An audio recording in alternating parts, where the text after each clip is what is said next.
Haryana home guard office Narnaul स्थित training centre कार्यालय में तैनात क्लर्क को एंटी करप्शन ब्यूरो एसीबी की टीम ने रिश्वत लेते हुए रंगे हाथों गिरफ्तार किया है। आरोपी क्लर्क को 2,000 रुपये की रिश्वत लेते समय पकड़ा गया, जबकि इससे पहले शिकायतकर्ता से 6,000 रुपये की नकदी ली जा चुकी थी।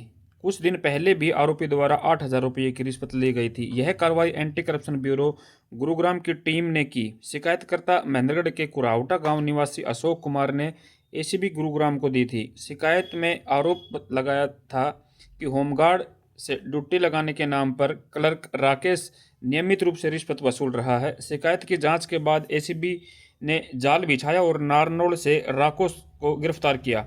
ड्यूटी के नाम पर डिमांड। बताया जा रहा है कि आरोपी क्लर्क राकेश का प्रभाव करीब 430 होमगार्ड जवानों पर था। वह हर तीसरे महीने ड्यूटी लगाने और अनुकूल तैनाती के नाम पर प्रत्येक होमगार्ड जवान से 6,000 रुपये की वसूली करता था। शिकायतकर्ता ने बताया कि पैसे न देने पर ड्यूटी नहीं लगाई जाती थी या फिर दूर दराज के इलाकों में तैनाती की धमकी दी जाती थी। एक अन्य भी गिरफ्त में। एसीबी की कार्रवाई में एक अन्य वॉलेंटियर को भी महेंद्रगढ़ से गिरफ्तार कर लिया गया है, जिस पर राकेश के साथ मिलकर रिश्वत की रकम एकत्र करने का आरोप है।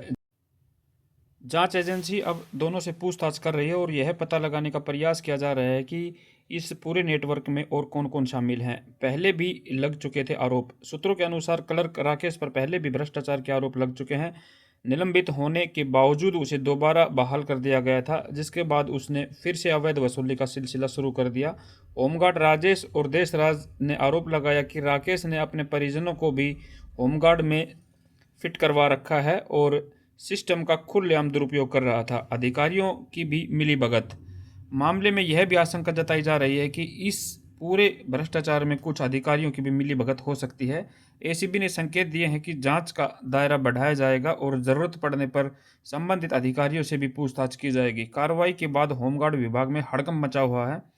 अभी जांच जारी है। वहीं इस बारे में एसीबी के अधिकारियों से कई बार संपर्क करने की कोशिश की, मगर अधिकारियों का कहना था कि अभी मामले की जांच की जा रही है। जांच होने के बाद ही वे कुछ बता पाएंगे। और अब हम मिलते हैं जिन्होंने इन पर आरोप लगाए हैं।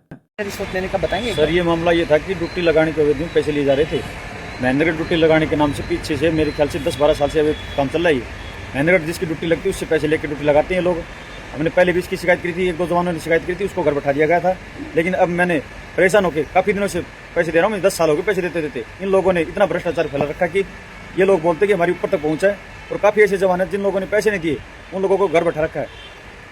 काफ़ी मामला 5-6 महीने पुराना है जी। पीछे मेरी मैडम का भी वो ट्यूब फट गई तो ऑपरेशन हुआ था। उस मामले मैंने ऑफिस को बताया कि मेरी मैडम की ये दिक्कत है। इन लोगों ने, मैंने ड्यूटी से एब्सेंट होगा, ड्यूटी का एब्सेंट होने के बावजूद भी इन लोगों ने मेरा नोटिस जारी कर दिया। नोटिस जारी करने के बाद मैंने 50,000 रुपये इनको कैश दिए थे। नोटिस देने के बाद इन लोगों ने तुरंत मेरी ड्यूटी लगा दी गई थी।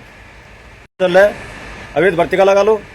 पीछे भी 6 महीने में 13 बालक भर्ती करें जी, जिसका बाइनिंग हमारे पास रिकॉर्ड है। और पीछे भर्ती कर रखे हैं 2019 में, उनका भी रिकॉर्ड हमारे पास है। इन लोगों के ऊपर तक पहुँचा है और ये हमारे को बुरी तरह परेशान कर रखा था। आज हमने परेशान होकर आखिर में कंप्लेंट दर्ज कराई अपनी, और कंप्लेंट में हम सक्सेसफुल हुए। जैसा कि आप कह रहे हैं कि बड़े अधिकारी इसमें मिले हुए हैं। एक मिनट भाई का मामला हुआ है, वो कितने रुपए की रिश्वत मांगी गई? रिश्वत जी 6,000 रुपये की मांगी गई थी, जिसमें 4,000 रुपये पहले दे दिए गए थे और 2,000 रुपये आज दिए गए हैं। अब आपने जैसा कि बड़े अधिकारियों पर गंभीर आरोप लगाए हैं। 10 साल आपको हो गए। पहले जब आपकी नौकरी हटाई 50,000 रुपये वसूले गए थे, वो किस अधिकारी ने वसूले थे? इन्हीं के द्वारा वसूले गए थे, राकेश के द्वारा नोटिस जारी कर दिया था। सीनियर अधिकारियों से जब कंप्लेंट की तो क्या सीनियर अधिकारी सुनते नहीं है सर, कोई हमारी तो कोई नहीं सुनता सर। हमारी तो मिलते नहीं है, सुनते नहीं, ये मिलते नहीं है हमारे को तो।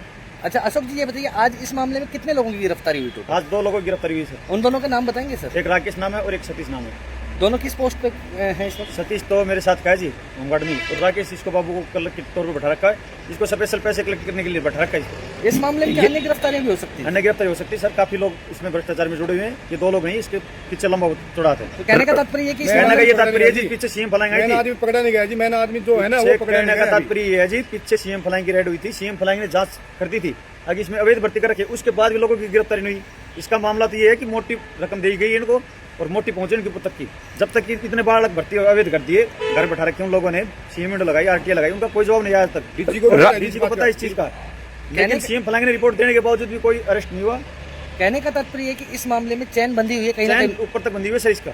ये कन्फर्म चैन है, ऊपर तक चैन बंधी हुई है, पीछे सीएम फ्लाइंग रिपोर्ट देने के बावजूद अरेस्ट नहीं हुआ सर। भ्रष्टाचार की ये जो पैसा जो है ये किस अधिकारियों तक, किन किन अधिकारियों तक जा सकता है? भ्रष्टाचार के पैसे ये सर ये कलेक्ट करके पूरे जिले से कलेक्ट दोनों करते थे। महेंद्रगढ़ से सतीश करता था और राकेश ऊपर अपने अधिकारी के साथ पैसे पहुंचाता था। अब वो सामने आ जाएगा किसके पास पैसे पहुंचा रहा था। राकेश को पहले भ्रष्टाचार के मामले में पकड़ा गया था। हाँ जी, पहले पकड़ा गया था ये भी, और इसको कितने समय पहले की बात हो? ये तो सर मेरे को कंफर्म नहीं टाइम का, तो लेकिन इसको पहले बाहर किया गया है और इसको नोटिस के जरिए महकमे से बाहर कर रखा है।